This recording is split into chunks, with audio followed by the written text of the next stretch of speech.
વાત કરીએ રાજકોટના ગ્રામ્ય વિસ્તારોમાં ઝેરી જીવાતના ઉપદ્રવની। રાજકોટના ગ્રામ્ય વિસ્તારમાં ઝેરી જીવાતના ઉપદ્રવે નાગરિકોની ચિંતા વધારી છે। પાટણવાવ ગામ બાદ ઉપલેટાના કોલકી ગામે ઝેરી જીવાતના ડંખે બીમાર પડી રહ્યા છે નાગરિકો। ઝેરી જીવાત 100 વર્ષના વૃદ્ધાને કરડતા તેમને સારવાર માટે હોસ્પિટલમાં ખસેડવામાં આવ્યા।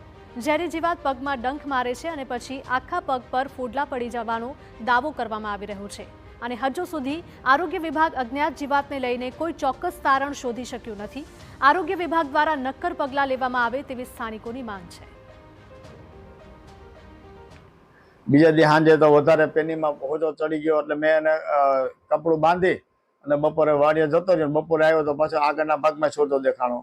સાંજે ફરી સોજો દેખાણો, એમાં ફોડલા પણ બે દેખાણા બરાબર। એટલે સીધા ડૉક્ટર, લોકલ ડૉક્ટર અહીંના વિશાલ ભાલોડિયા કહે કે આને ઉપલેટા લઈ જાઓ તાત્કાલિક। એટલે અમે સીધા ડૉક્ટર પિયુષ કણસાગરા પાસે લઈ ગયા અને એમને અડધી કલાકમાં સારવાર કરી અને પાટો બાંધીને દવા આપી। એ કે તમે સમયસર આવી ગયા તો વાંધો નથી, આમાં શું છે એ કે હું નથી કહી શકતો।